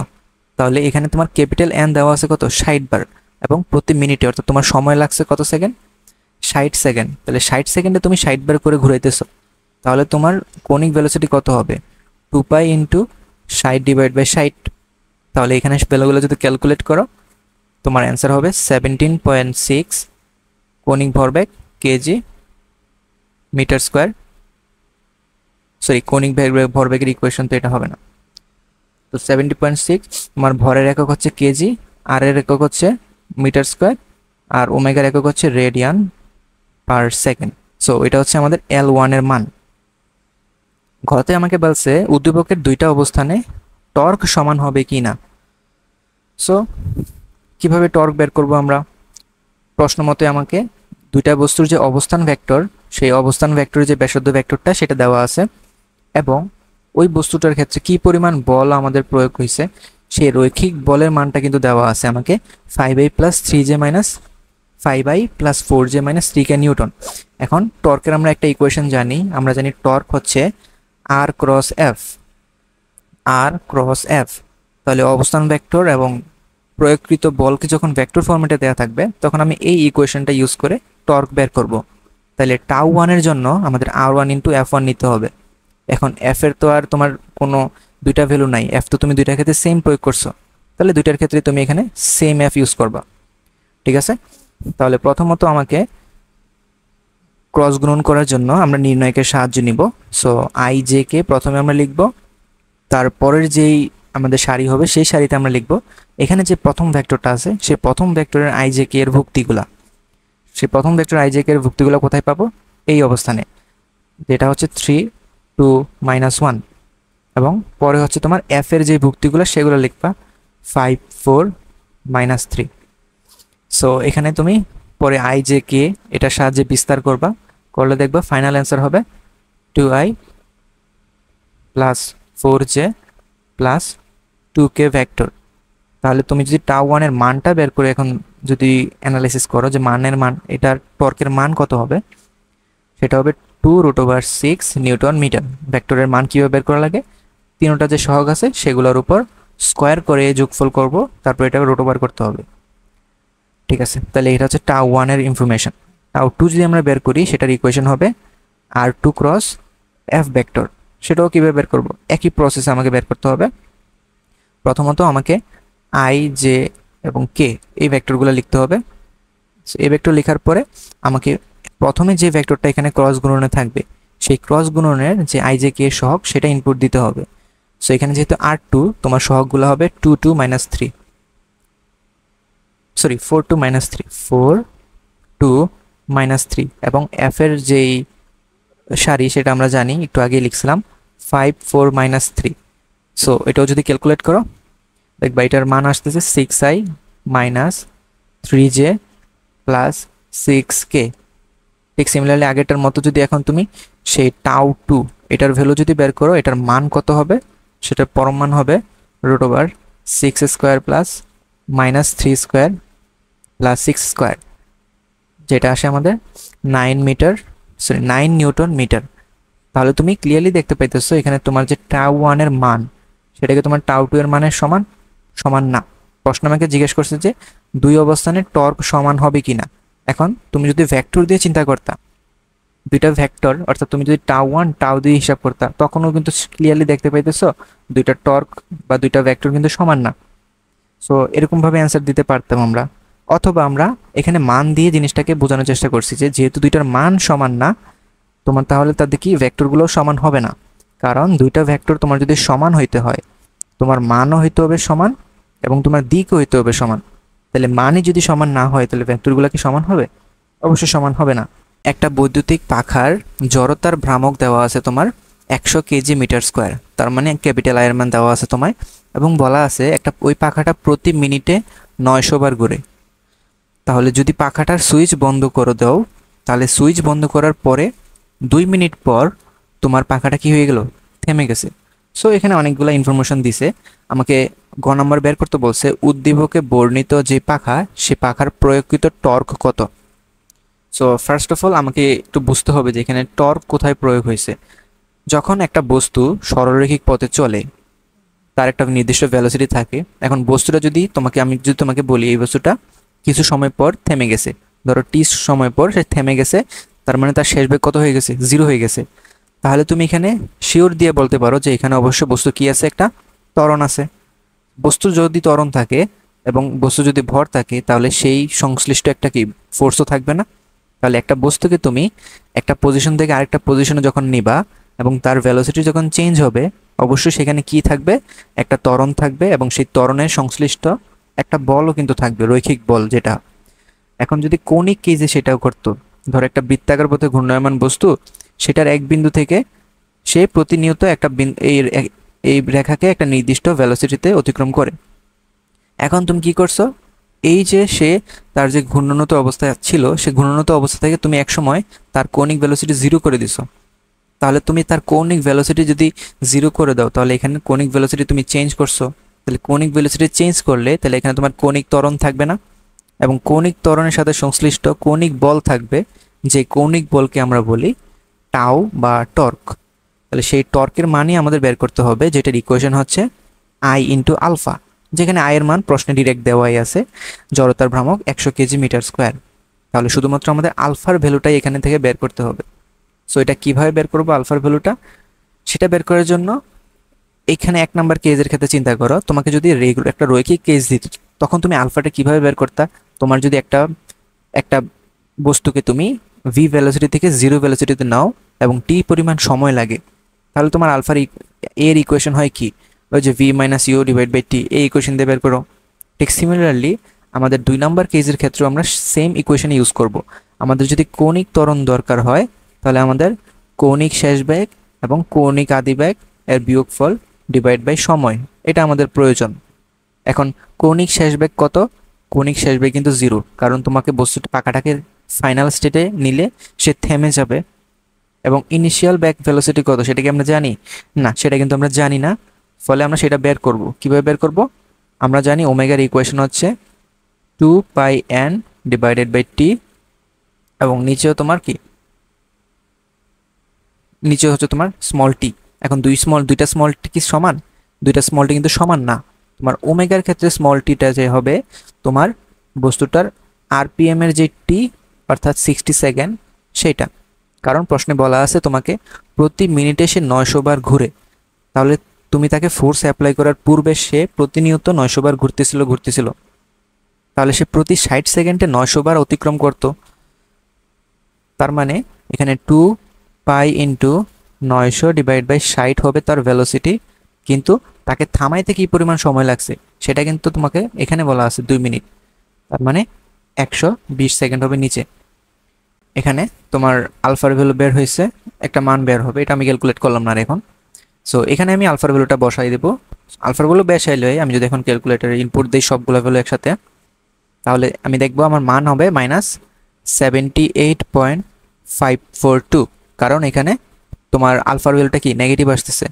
তাহলে আলফার ভ্যালু নেগেটিভ আসা কেন, মানে কি বোঝায়, তুমি উদ্দীপকে যে বর্ণিত পাখায় আছে সেখানে বাধাদানকারী টর্ক প্রয়োগ করছো, যেই টর্কের কারণে তোমার বস্তুটা কি হয়েছে, তার ব্যাগ কমছে। এই কারণে তোমার যেহেতু বাধাদানকারী টর্ক প্রয়োগ করছো, তোমার ফোর্সের মানটা বা টর্কের ভ্যালুটা কি হবে, এখানে নেগেটিভ হয়েছে। ওকে, গতে বলছে আমাকে বস্তুটা থেমে যাওয়ার পূর্বে, তো থেমে যাওয়ার পূর্বে পাখাটার পক্ষে 1000 বার ঘোরা সম্ভব কি না। সো এই জিনিসটা আমরা কিভাবে বের করব, চিন্তা করো, বস্তুটা যখনই তুমি থামাইতে কত সময় লাগছে সেটা তো বুঝছো, যে 2 মিনিট অর্থাৎ 120 সেকেন্ড সময় লাগছে। এখন এই 20 সেকেন্ড সময়ে সে কতবার ঘুরে থামবে সেটা আমরা কিভাবে বের করব। এটা একটা সহজ অ্যানালজি দিয়ে চিন্তা করো, এরকমভাবে ধরো এটা একটা বৃত্তাকার পথ, এই বৃত্তাকার পথের বস্তুটা যখন এই পজিশনে ছিল 1 নম্বর পজিশনে, তখনই আমরা বস্তুটা কি করতেছিলাম, বস্তুটাকে ফোর্স প্রয়োগ করা শুরু করছি। তাহলে ফোর্স প্রয়োগ করা শুরু করলে বস্তুটা কন্টিনিউয়াসলি কি হবে, ঘুরতে থাকবে না? এখন বস্তুটা তো প্রতি মিনিটে 900 রোটেশন পার মিনিট বা 900 রেভলিউশন পার মিনিট, প্রতি মিনিটে তোমার 900 বার এটাকে ঘুরতেছিল, বা প্রতি সেকেন্ডে তোমার ধরো এটা যদি ক্যালকুলেট করি, প্রতি সেকেন্ডে 94.95 রেডিয়ান করে তোমার ঘুরতেছিল প্রতি সেকেন্ডে। তাহলে এই বস্তুটা কি তোমার দুই মিনিট পরে কি একটাও রেভলিউশন নিতে পারবে না? অবশ্যই পারবে। তাহলে বস্তুটা কন্টিনিউয়াসলি তুমি যখনই ফোর্স অ্যাপ্লাই করছো, এই বস্তুটাকে এই 1 নম্বর পজিশনটাকে বারবার অতিক্রম করতেছিল।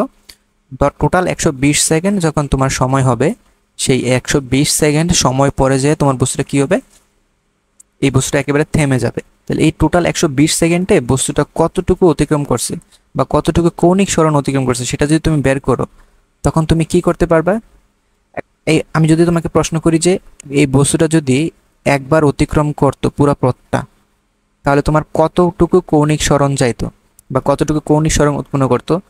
সো বস্তুটা এখান থেকে যাত্রা শুরু করে পুনরায় যাত্রা করে আবার এখানে যখন ফিরে আসবে, তখন পুরা 2π রেডিয়ান পরিমাণ তোমার কি অ্যাঙ্গেল কাভার করবে সেটা, বা 2π রেডিয়ান পর্যন্ত পরিমাণ তোমার কৌণিক যে সরণ সেটা কাভার করবে।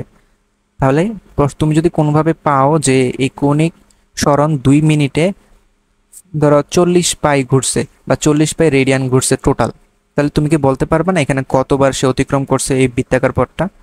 অবশ্যই পারবা। এই 40π-কে তুমি যদি 2π দিয়ে ভাগ দিয়ে দাও, তাহলে তো এখানে পাবা 20 বার। সো আমরা সেই কাজটাই করব এখানে, যে আমি বের করব আমার থিটার ভ্যালুটা কত, অর্থাৎ এই বস্তুটার টি ইজ ইকুয়ালস টু 120 সেকেন্ডে তোমার ওই যে এই আলফা টর্ক প্রয়োগ করার ফলে বা আলফা কৌণিক ত্বরণ বা কৌণিক মন্দন আমরা এখানে বলবো, যেহেতু মাইনাস এটার ভ্যালু, আলফা কৌণিক মন্দন প্রয়োগ করার ফলে সে যে থামছে, সে থামার সময় সে কতটুকু পরিমাণ দূরত্ব অতিক্রম করছে। এটা কিভাবে বের করব? আমরা জানি এটার ইকুয়েশন আছে, আমরা জানি S is equals to U T plus half A T square. So U T মানে ইউ নট টি, যেহেতু আদিবেগ এখানে নিতে হবে, plus half of alpha T square. তাহলে ওমেগা নটের ভ্যালু কত? ওমেগা নটের ভ্যালু আমরা কিন্তু এখানে পেয়ে গেছিলাম যে 2π ইন্টু ক্যাপিটাল N, অর্থাৎ সেটার মান 900 ডিভাইড বাই নিচে 60, ওমেগা ইন্টু টি এর মান 120 সেকেন্ড প্লাস হাফ ইন্টু আলফার ভ্যালু। সো আলফার ভ্যালু লাস্ট ম্যাথে আমরা আলফার ভ্যালু বের করি নেই, বাট সেখান থেকে আমরা আলফার ভ্যালুটা এখানে পাবো, ইন্টু 120 স্কোয়ার। সো এই সবগুলো ভ্যালু যদি আমি এখানে বসাই, আমি দেখবো যে আমার যে থিটার মান হবে সেটা হবে 5655 রেডিয়ান। তাহলে থিটার মান যদি 5565 রেডিয়ান হয়, তাহলে আমি কতবার ঘুরছি সেই এন এর মান কিভাবে বের করব? আমার যেই ঘূর্ণয়মান যে অ্যাঙ্গেলটা, সেই অ্যাঙ্গেলটাকে আমি 2π দিয়ে ভাগ দেব, অর্থাৎ আমার ঘূর্ণয়মান অ্যাঙ্গেল কত? 5655 রেডিয়ান। এটাকে আমি ভাগ দিব কত পাই দিয়ে? 2π রেডিয়ান দিয়ে। সো এটা যদি ভাগ দাও, প্রায় অ্যাপ্রক্সিমেটলি তোমার মান হবে 900 রেভলিউশন। অর্থাৎ তুমি তোমাকে এখানে 900 রেভলিউশন যে অ্যান্সারটা পাইছো, সেটা তোমাকে ইন্ডিকেট করতেছে যে এই পাখাটাকে যে তুমি সুইচ অফ করছো, সুইচ অফ করার পরে যে সে 2 মিনিট পর অফ হয়েছে বা একেবারে কমপ্লিটলি থেমে গেছে, সেই 2 মিনিট সময়ে সে মোট 900 বার অতিক্রম করছে এখানে। সো 900 বার অতিক্রম করছে, বাট আমাকে প্রশ্ন জিজ্ঞেস করছে এটা 1000 বার ঘোরা সম্ভব কি না। তাহলে অ্যান্সার কি হবে? 1000 বার ঘোরা সম্ভব না।